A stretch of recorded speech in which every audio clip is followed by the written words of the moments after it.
This review is brought to you by Audible. Battlefield 4, yes, it's the end of the year. That's when we pretend to play army and shoot each other in the face. Battlefield's a franchise I've always enjoyed. I still have very fond memories of the first time I played 1942 at a preview event and just couldn't get my head around what you could get away with in the course of that game. One caveat at the top, I am not an expert multiplayer player. As a result of what my job asked me to do, which is to try to play as many games as I can, I don't ever get to spend enough time with any one game to develop that sense of amazing skill and preternatural aptitude. So bear in mind with this review that I was looking at Battlefield 4 from the point of view of someone who really does enjoy going online and playing with friends. But in terms of sort of that professional grade exacting way of analyzing it, I know there's far more accomplished people out there to do that, and this is more if Battlefield 4 is fun. I'm going down! Mayhem. That's Battlefield at its core. Ever since the release of 1942 back in 2002, the franchise is justifiably known for facilitating emergent moments of inspired chaos that either compel or alienate players depending on their dispositions. Battlefield 4 still revels in those moments and continues to offer up instances of awe as planes careen into the ground and buildings disintegrate. This time, it's even bigger. And big has its virtues and discontent.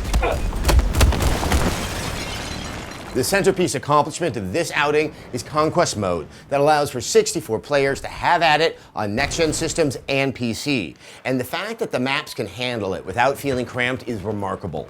But multiplayer is all about the moment, and combat, for the most part, is still happening in your immediate environment, making the map size benefit spectacle more than gameplay. Not to dismiss the undeniable novelty of sailing to your map point, destroying what you will along the way, but strategically, what is in front of you will always take precedence over what is happening tens of virtual miles away. Those virtual miles are keenly felt when you don't have a vehicle to traverse the larger maps. Running or swimming is again an unfortunate side effect, and some maps, in particular Parasol Storm and Flood Zone, can find you waylaid, digging your thumb into the control stick as you desperately paddle through the water to get to the action. Then again, that's what Battlefield is.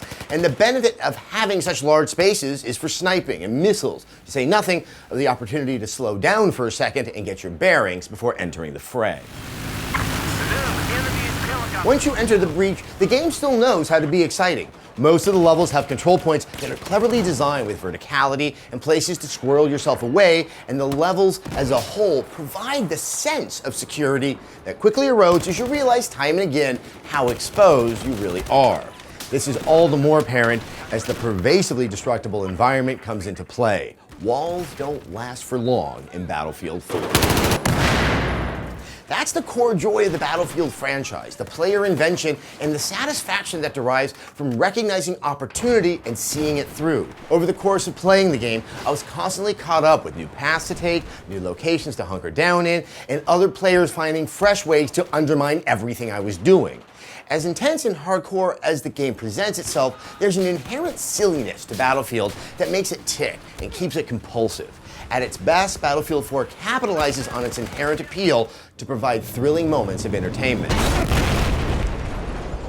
Now, if there's one thing that gets overused in a multiplayer review, it's the admonition to play as a team. But in the case of Battlefield 4, it cannot be overstated. The size of the maps become less of an issue if you work with your squad to choose which objective to tackle next. Rounding a corner by yourself, only to find a healthy opposing squad waiting for you, is tedious. Taking that corner with 5 others becomes an exciting firefight and defines what this game is all about. Alongside the Conquest Mode is the new Obliteration game. A bomb randomly spawns on the map, and both sides fight over acquisition and getting it to one of 3 detonation locations on the map. It's a clever design as it both focuses the combat while simultaneously spanning the entire environment. Additionally, there's Domination, which is all about holding points on the map. Returning again is Rush, which has one team attacking a base and one defending. In all of these cases, certain modes prefer particular maps. Operation Locker, a brilliant small map, is exquisite for domination, but struggles with obliteration. Parasol Storm, with its large amount of water, can make Rush a little challenging with boats that took a fair amount of time to spawn. And the map Flood Zone is just all around tough to manage if you're not on the rooftops and the streets are covered in water. But what about the much ballyhooed Levolution? Each map has aspects that change over time. Long Kong Dam has a dam that collapses, sending chunks of concrete all over the map. Paracel Storm has a hurricane that increases in intensity as the match plays on, eventually sending a massive boat onto shore. Without a doubt, these moments are dramatic, and some are triggered by player actions, and all of them do change the landscape. But their impact on strategy is a bit muted, because there is a fair amount of consistency as to how they impact the playing space.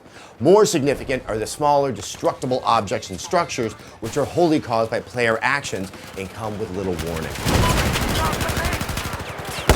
Battlefield 4 also has a single-player campaign that is an improvement over Battlefield 3, but is still a joyless slog. Your squad, Tombstone, find themselves in the midst of China collapsing through the machinations of a renegade general.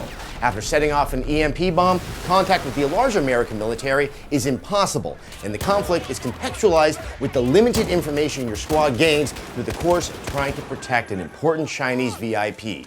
Or at least that's what I think happened. What the fuck you talking about? Watch your language with me, son. It's actually an interesting concept to tell the story from a micro level, but the writing is so abysmal that even the talents of Michael K. Williams cannot breathe life into the heavy-handed and painfully earnest dialogue. And I got the name Irish because I have. The combat, far less scripted than 3, is nonetheless lifeless, and despite having some large areas to fight in, never realizes the sense of player creativity exemplified in the multiplayer. Set pieces abound, but there's nothing too astonishing about destroyed boats and collapsing dams here. In fact, much of the campaign feels oddly obligatory for its nominal length. Get out of here! Fucking bullshit, man, you hear me? Battlefield was and is a multiplayer game at its heart, and the fun is there. If you've never gravitated to its style of play, I can't see how 4 is going to convert anyone, but the new maps and modes reinvigorate a franchise that very effectively understands its appeal. A 4 out of 5. All right, there you have it. Yes, I played this on the PlayStation 4, and I also played it on the PC. My thoughts on the Xbox One experience will have to be shared at a later date. One thing that's very important, I have really explained to you what I thought about the game. I cannot say with confidence how the online is going to be handled on the PlayStation 4 and obviously on the Xbox One. We're not ready with those consoles out there in the wild yet, and so I do ask you to take everything with a grain of salt. PC, on the other hand, played very consistently, and I think there's a little bit more confidence there because, well, PCs are already available to human beings. So there you have it. We also are going to be doing a comparison video about the experiences on playing it on the multiple platforms that this game is coming out on, so make sure you check it over there. And with that, let's take a moment to thank our sponsor, Audible. Audible is the leading provider of digital audiobooks with over 150,000 titles available in just about every genre. Download it to your phone, tablet, or MP3 and listen anywhere, anytime. Today, I am recommending Catch-22, yes, Joseph Heller's famous book about war and the absurdity of it. So it ties in with Battlefield, you see? Best of all, you can get a free audiobook of your choice and support Rev3 Games when you head over to audible.com/Rev3Games.